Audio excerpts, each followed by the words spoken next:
All right, well, welcome to our kickoff of coalition calls. I don't know if you guys received your portfolio email. No? So we sent out an email to all of our partners. We've divided our network into 4 different portfolios, meaning that you will each have a designated coordinator assigned to you. Oh, yeah. So they'll be your go-to person for any issues that you have, any Yes, we hear. questions. Okay. So from those portfolios, we divided each portfolio region into 4 different coalition groups based on proximity to each other, which is what you are now joining.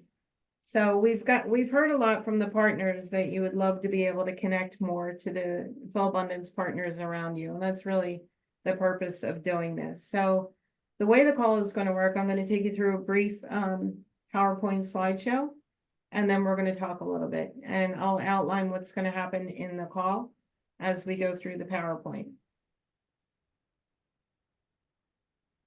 So the purpose of this coalition is really to connect you with your Philabundance neighbors, to give you guys a platform so that you can share your ideas, resources, including things beyond food.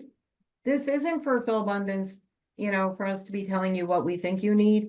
This is really a place for you all to come together and kind of talk with each other and see how you can help each other or learn from each other.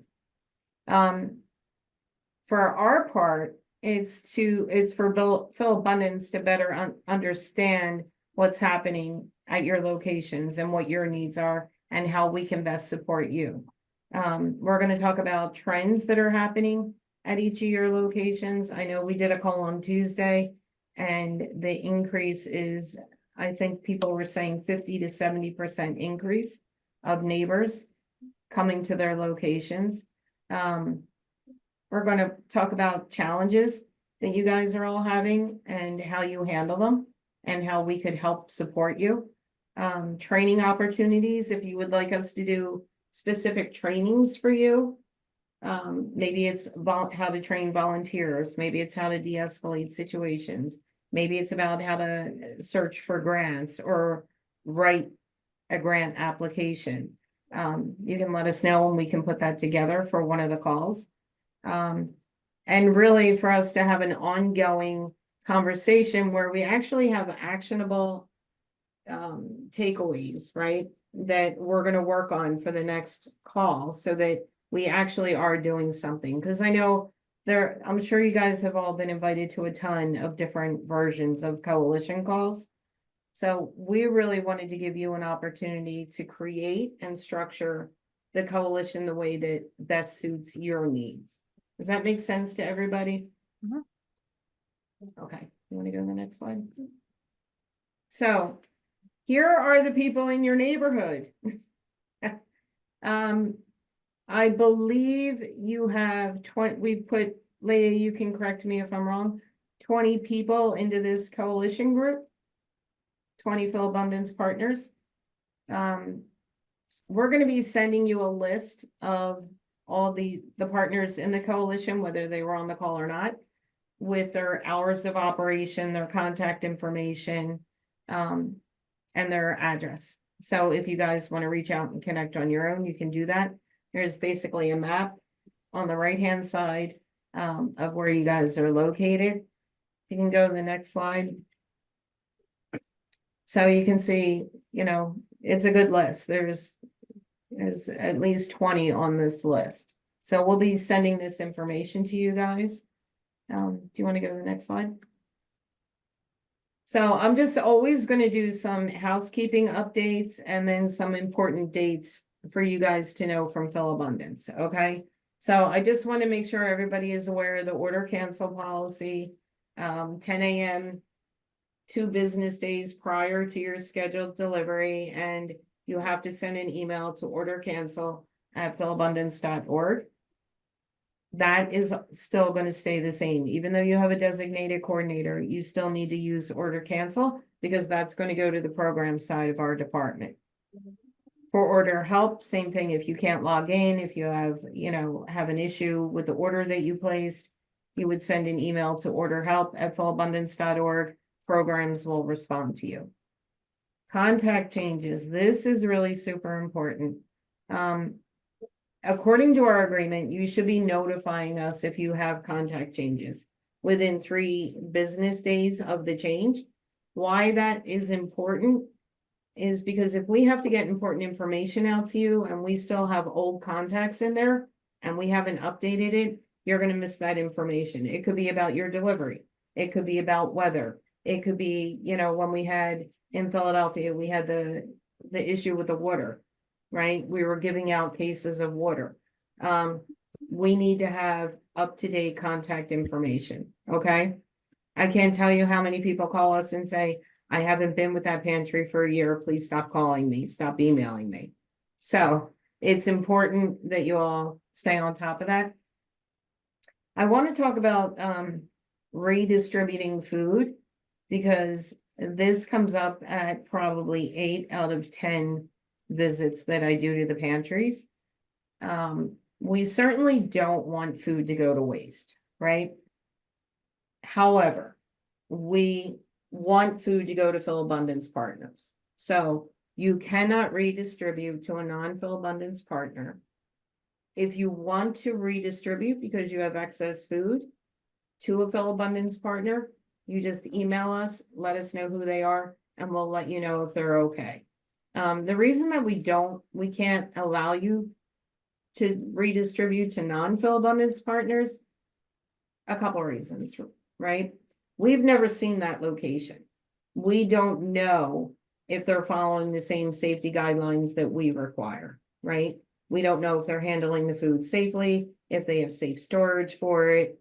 And the other reason is we really want the food to go to the Philabundance partners. Does that make sense? Because I know we're all struggling to get enough food for our neighbors that come. So it kills me when it's going outside of our network. Does that make sense to everybody? Any questions on that? Okay. No. Here's something new that's went into effect January 1st. It was in the newsletter. Agency Express deliveries effective January 1st now require a minimum of 150 pounds. Otherwise, they have to be pickups. Okay. The reason for that is we're really trying to help our transportation department so that we can be more consistent in our deliveries to you. We're trying to help warehouse so they can be more consistent and we can be more efficient.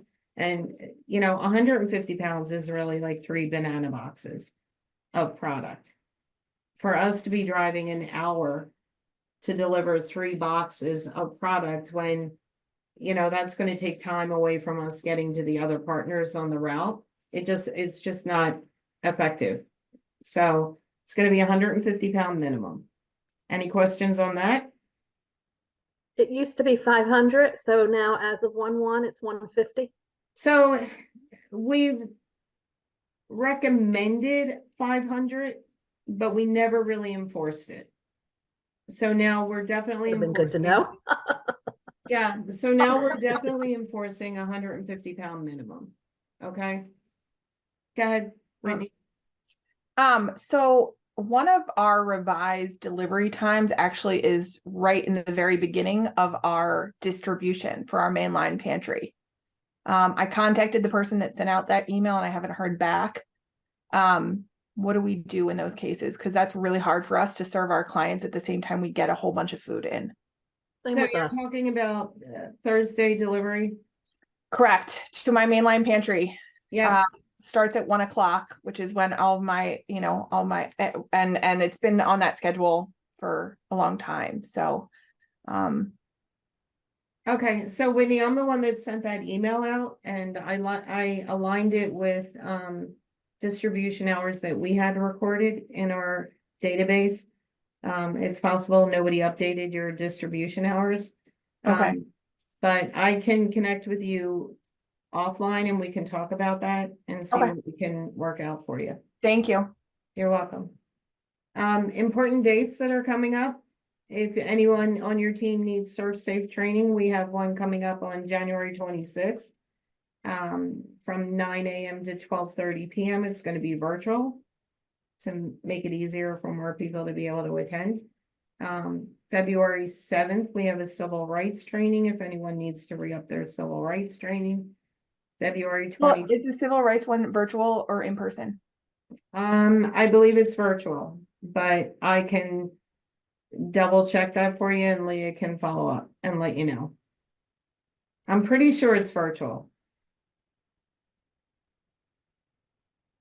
And then February 23rd, we have member orientation.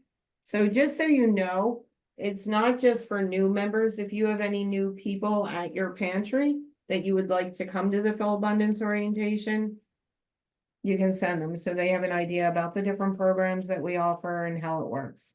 That is also going to be virtual from 10 AM to 11 AM. And then Phil Abundance will be closed on February 19th for, it's a holiday, President's Day. And then January 25th is Employee Engagement Day. So we will also not be doing deliveries on that day.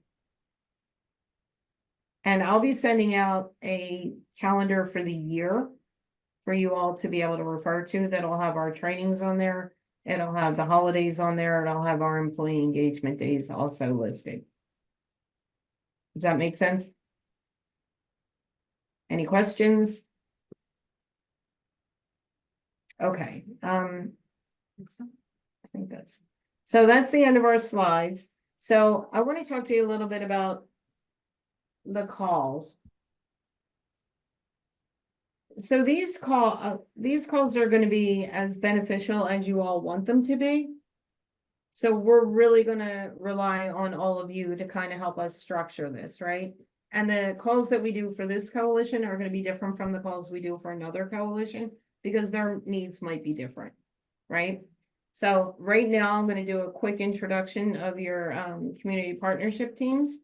I'm going to start with Leah Rosenberg, who is your designated coordinator.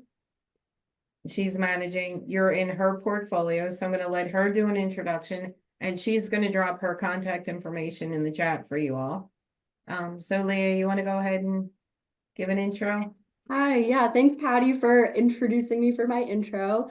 For those who I haven't had the pleasure of meeting in person yet, my name is Leah Rosenberg. I'm a community partnership service coordinator here at Phil Abundance. Yesterday was actually my 1-year anniversary here.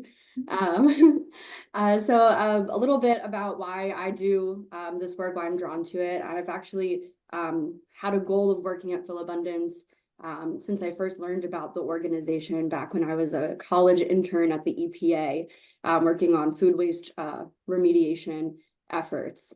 So as a person who had experience with food insecurity as a child and have a educational background in environmental biology, my passion is really at the intersection of saving food from going to waste and providing food to our community in need. So that's a little bit about me. I look forward to getting to know all of you a lot more, and I appreciate you all showing up for the call today. I'm going to pass it along to, I guess, Patty, do you want to have Nicole do an intro, or do you want me to pass it around to the team? So I'm actually going to introduce our team. Okay. I just wanted to give you a moment to, give them a little bit of background about yourself. Excellent. For all of you who don't know, I'm Patty Demchuk. I'm the Community Partnerships Manager. You may have gotten emails from me. We may have chatted on the phone. I may have been to some of your locations. I plan on visiting a lot more this year. And then I have Nicole Morris, who is sitting with me. She's the project manager for our department. We have Jaden Williams. If you want to give a wave, Jaden, he's one of our coordinators. He actually transferred into our department from transportation. So some of you may know him as your driver, your delivery guy, but he's been a great asset to our team. We have Ashley Jetter. I always get your name wrong, AJ. She has been with our team for almost 2 years, I believe. And then we have Keith Jones, who is the most recent addition. He has a background in nonprofit as well. So I would like for you all to introduce yourselves, tell us about your pantries, what your model is, how many people you're serving. Do you offer anything, in addition to food, other services? So we can kind of really get to know you. So Whitney, if you want to kick us off. All right, I'll try and remember all the things. So my name is Whitney Drukier. I'm the manager for the Mitzvah Food Program with Jewish Federation. We have 4 locations, one in Bala Cynwyd, one in Elkins Park, one in Bensalem, and one in Northeast. Our Northeast location is our largest location. And both our Northeast and our mainline location offer the choice model in full, so that clients can go on and basically, like, it's kind of like an Instacart kind of a thing. We are trying to do a hybrid model at both our Bensalem and our Elkins Park locations, as they are smaller locations, and we are trying to get the technology over to them. That is an initiative of ours. So, what were the other things? I apologize. What were the other things I was supposed to? You're on mute. Sorry. How many people you serve on a weekly basis, and do you offer other than food services? We each week varies, but we are at about 22 to 2,500 distributions a month. Wow. So we have a large amount of Ukrainian refugees at our Northeast location. We have about 98% Haitian refugees at our Elkins Park location. So we serve very different clientele. I've been focused a lot since I started a year and a half ago about focusing on more fresh foods and culturally appropriate foods, because each of our clients, each of our pantries has a sort of a different client base. So for instance, when I get in fresh food funding at Elkins Park, I get things like plantains and red snapper and all that kind of stuff. But really trying to increase our amount of fresh produce and fresh proteins, despite which types they are. That's really what we're trying to strive for. We also have 2 licensed social workers on staff, and we do have a large majority of people who speak Russian or Ukrainian or whatever, and so both of our licensed social workers actually are Russian speaking. Wow. So we are trying to do more social work outreach so that we have more of a holistic approach, and trying to work with our clients. Part of our intake is that they submit the 6-point hunger survey from the USDA, and especially the clients who score the lowest on that. It's self-declared, but who score the lowest, we prioritize those for our social workers to outreach and try and get them on as many public benefits as possible. Wow, that's great. So not trying to just feed them one meal, but kind of get them, get them more independent is the goal. Whitney, if you don't mind, I'm gonna just jump in with a question, because I know this came up on another coalition call. Can Okay. I ask what kind of software you're using for the online ordering, and does that tie into your inventory? Yes. So we are actually in the process of converting, which has been a really fun process, and I've never claimed to be really IT friendly, but I've had to jump off big time and really dive into it. We are currently using Smart Choice, but we are in the process of converting to PantrySoft. And the reason is because our CRM is Salesforce, and PantrySoft sort of talks nicely to Salesforce. They can we can kind of pull all the data out of PantrySoft and put it onto Salesforce. So that, for instance, like if our grants team or marketing team or whatever wants to pull numbers for us, they can do it really easily because the numbers are right there. But we also are getting ID scanners. We're printing out new ID cards for our clients that have barcodes on them, so that the check-in process will literally be like someone scanning them in. We have taken the past 2 years of bills of landing and put them into a massive fun spreadsheet and uploaded that into PantrySoft. So now all of your bills of landing are in our internal system. So we know like how many cans we actually have of each product. So when they're being bagged up and everything, so that we can see what products leave the door quickly, what products, are kind of stalling. And it'll just help us in like our ordering ability too. We seem to never order enough tuna like ever. So we know that that's a big one that seems to go. But at our Northeast location, we can't have enough black tea, but it doesn't leave the door at Elkins Park, for instance. So it's just being able to kind of like watch trends like that and see what we need where. When I apply for grants and fresh food funding, we know what products are needed and all kinds of stuff. And because we're seeing such a large uptick in clients, we want to be able to make sure that, as clients need less and less, like maybe, we're just following up with our social worker. It's just like, it's just a way to monitor everything. And everything can be data driven so that it's not, one of my staff saying, I think this person needs this, but like, we can really look at numbers. Does that make sense? No, that's great. That's really great to know. And I'm going to share that with some of the other coalition groups that we have, because If you do, make sure that you also tell them that it is a much longer process than you ever think it's going to be. Oh, I know. We actually had someone on the last call that is using Smart Choice. They just got that like rolled out. But they did say it's relatively expensive for Smart Choice. It is relatively expensive for what it does. And it was not giving us enough data that we needed.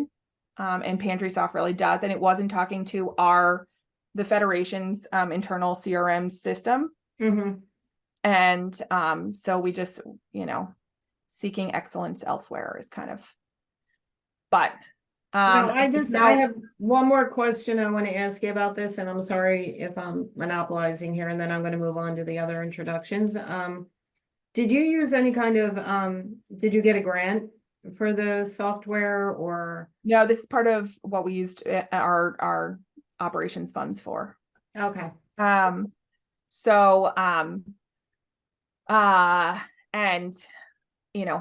it is currently being beta tested with my team now. So we have sort of a multi-phase rollout because we want to make sure moving on to Smart Choice was before my time, but from my staff who was there at the time, they said it was really like overwhelming. And a lot of the seniors had technical difficulties and everything. So we're trying to take this in a staged approach. We have my team beta testing it right now. And then we have a couple of key volunteers and because there's a volunteer side to it too, which is great so that they can check people in and everything, but they can't see all the background admin stuff that we all need to be able to see. So we have a team of volunteers and a team of clients who are actually going to be testing it for us as well. So and then the eventual goal is to get it also in Russian and in Creole, because those are our big languages. So that's really great to know. I'm gonna follow for now up it'll have pictures. Well, that's nice. That makes it easier, right? It's not a language barrier, really. Right. So yeah, so we're excited about it, but it's definitely a process. But we spent a large majority, my supervisor and I spent a large majority of last year just going through 2 years of bills of landing so that we got every single code and what it was, the descriptions and everything, so that literally when my team, if a pallet comes in from Philabundance, they can go through and scan each one of the items, and then we automatically have an up-to-date, minute-to-minute inventory. Oh, that's great. That's wonderful. Well, thank you for sharing that. I'm You're going to welcome. move on to Sally, if you want to do an introduction. Sure. Hi, I am the coordinator here at the New Life Glenside Food Cupboard. We are completely volunteer. run organization. We are choice. Our people come in and they go through and look at the shelves and take what they want off the shelves. We serve approximately 85 households a week. Trying to think what else you asked. The services other than food? No, no. Okay, have you seen a big increase? It varies. We see a big increase closer to Thanksgiving because we give out Thanksgiving meals and turkeys, and so they try to come then because they know it's based on how often they come.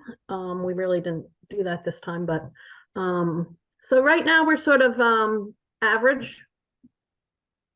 We're not like super high right now. Right, okay.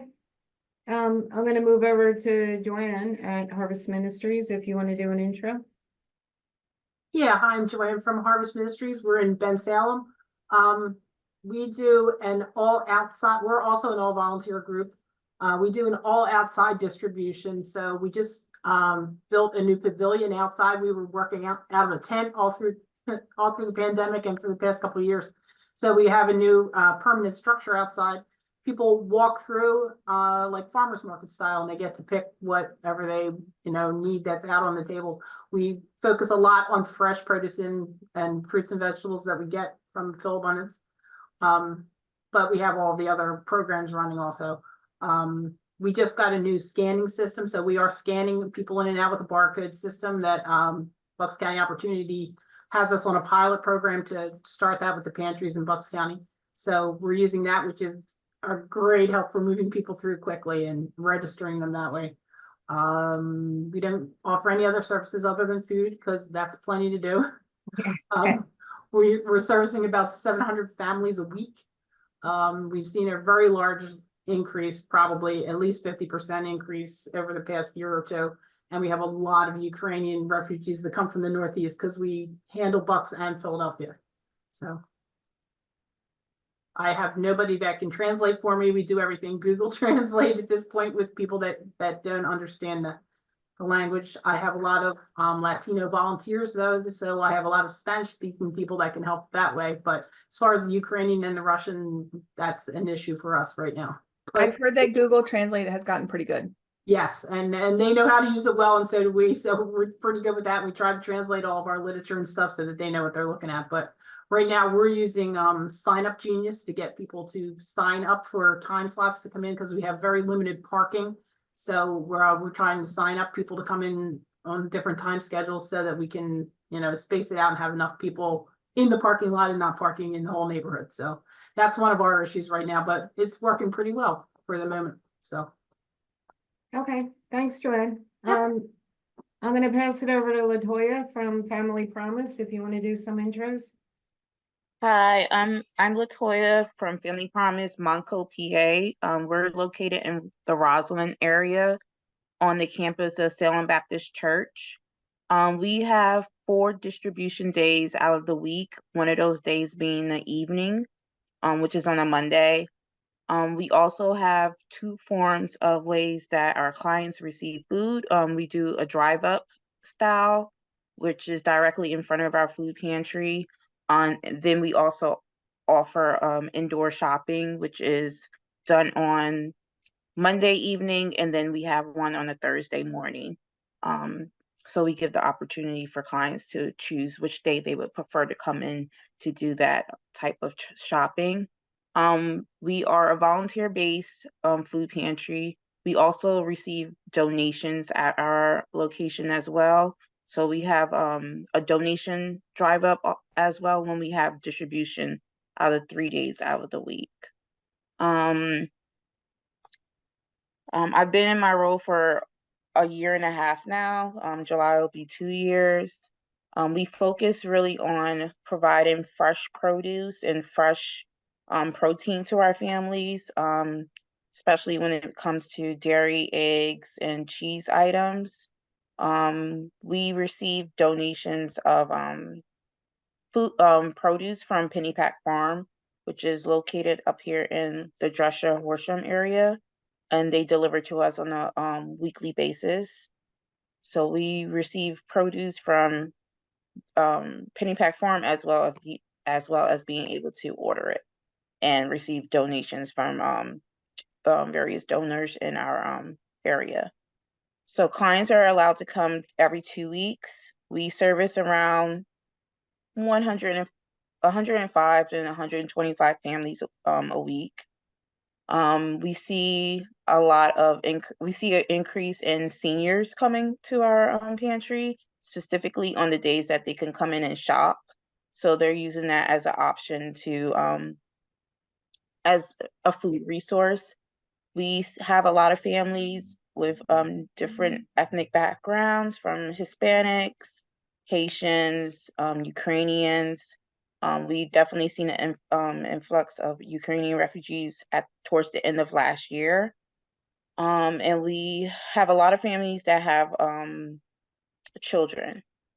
So Mhm. we also, including food, we also give out household essentials and baby diapers. So when they come to pick up food, they also have the option to ask for those items, which are a first come, first served basis. And if we have those items in stock at that time. When our clients do shop indoors, we do have a model that is based off their family size. So they will receive a card if they're a family 5 or less, which will let them know how many items they are able to take from each food category. If and the same for a family that's 5 or more, they're considered a large size family. And when they come in the shop, we see the benefit of food not being wasted, because they're able to come in and select the exact item that they want or that they've been looking for. So that's been helpful with making sure that food isn't going to waste, or things being, discarded. But yeah, I think that's a pretty round synopsis of what we do here. Yeah, that's great, Latoya. I'm gonna throw it over to Willow Grove. I'm sorry, I don't have your name showing. Um. Willow Grove SDA, can you hear me?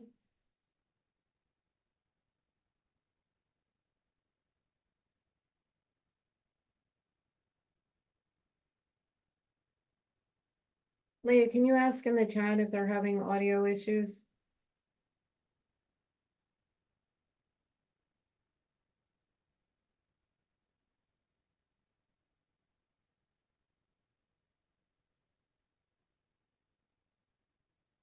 I'm gonna ask all of you guys if you don't mind. So we're trying to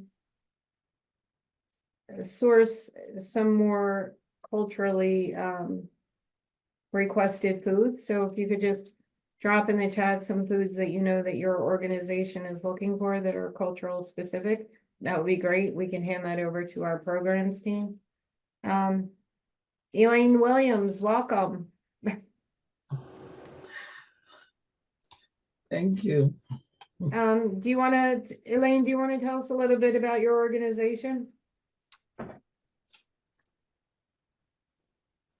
I'm not sure what you would like to hear. I'm just getting on. So we're having all the partners introduce themselves, talk about the type of pantry that you run, what the model is, how many neighbors you serve on a weekly basis. Do you have a specific demographic group? Are you seeing refugees, seniors, that type of thing? Okay, I'm with the Willow Grove Seventh-day Adventist Food Pantry, and we are open twice a week, Tuesdays and Wednesdays. And we serve all demographics. We have young, we have the elderly, we have people who are refugees. We have people living within the Crestmont community of Willow Grove and surrounding areas. On for the Tuesdays and Wednesdays, both days combined, we sometimes serve 160 clients. sometimes more, sometimes less. This week, I think because of the weather, we served about 100 people both days. So it fluctuates in terms of the numbers that come in.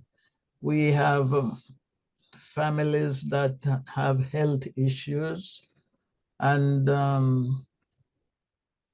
like this week we had a family, the main person that would come to pick up was in the hospital getting chemotherapy. So the grandchild and the wife came to pick up, and they'll sometimes share their concerns with us.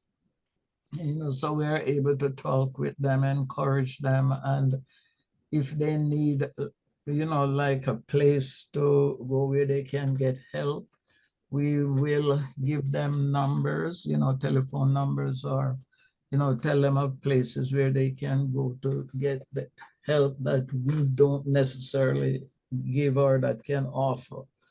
But in terms of the food, and we do get donations of clothing from, Walmart and other entities that we do share with these people.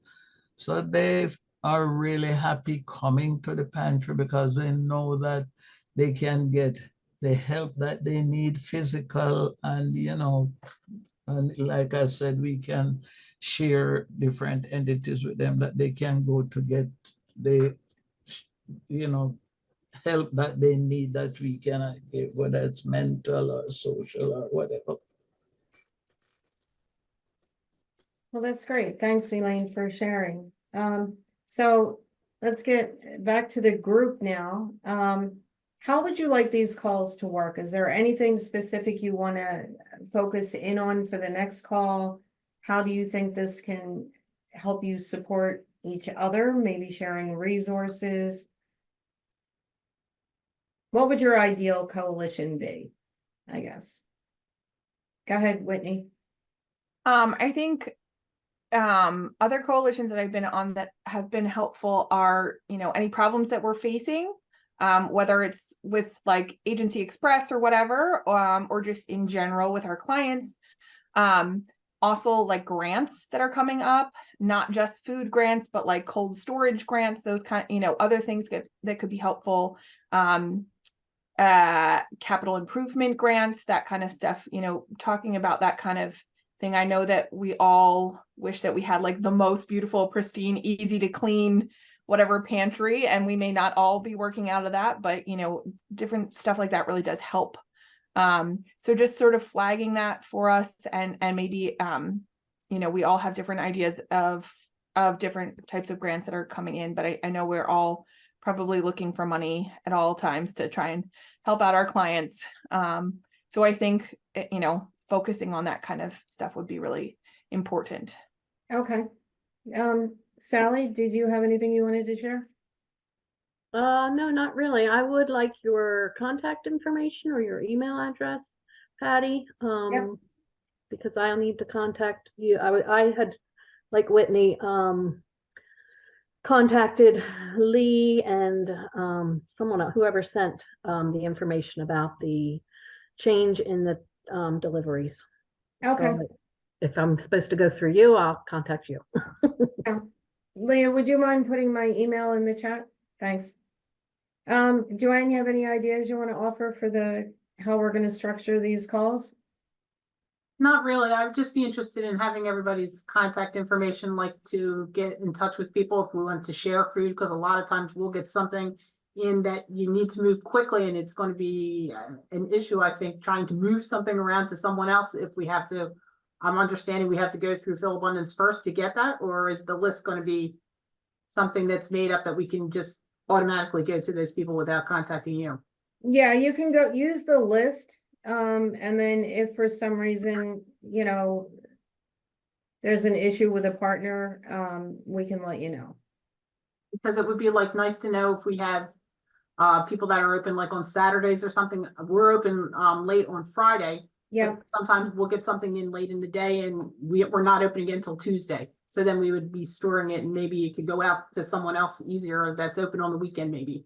So like if we knew each other's hours or when we're there, so that we could I have an issue with sharing food because I like to share the food. I don't like anything to go bad. So, but Right, right. a lot of times late in the week and late in the day, you'll get something in that maybe you could move quickly if you knew who it could go to. Yep. Go ahead, Whitney. I would definitely second that because I do remember being at Northeast one time and we got a huge thing of ham, and being a Jewish place, we couldn't use ham. I don't know how that came onto our, but it was just like a giant ham hock. So it would be great to know someone in the area that I could just like drive it over to. That would be, you know, super useful. Yeah, we found that on the other coalition calls, they felt the same way. Like to be able to know someone nearby them that they can reach out to and say, hey, I have leftovers. Can you take it? Yeah, because I can't even bring it into our building. Yeah, right, exactly. So yeah, we're gonna send that out to all of you. So you'll all have a list Thank of you. 20 partners near you. Some will be closer to Ben Salem, some will be closer to the Willow Grove, Abington kind of area. But you'll all have partners near you. So I think we're getting ready to, we're kind of 10 minutes away from, you know, the end of the call, but I think for the next one, would any of you be interested in visiting each other? Because I know that came up on our last call. They're gonna go visit at least one of the partners on the list. Just to kind of, you know, see what they're doing. Maybe they're doing something differently. Maybe they have a software that would be useful and can give you information on it, that type of thing. We all have distribution days that are different. That's the only thing, like, Mm, we're just grouped by location, not by distribution date, correct? correct. Yep. My only concern with that is that might make it a little bit challenging to find a time that everyone could work. Because if it's something like software, we could easily just screen share. And after I work out the kinks, I'm happy to do that. Right, right. I Maybe mean, that could be a round of my beta testing. there you go. I I think mean, if we it's- have people's contact and we wanted to visit, we could reach out and say, you know, make a time with that person. Being volunteer, I really do not have a lot of extra time to devote. right, right. So. Well, let me ask you this before more we get time off conscious. then. And I'm gonna reach out to our grants team to see if they want to join the call next time to kind of let you know about grants and where to look for them, that type of thing. And so I have two more questions for you. One is, we're planning our partner event again for June.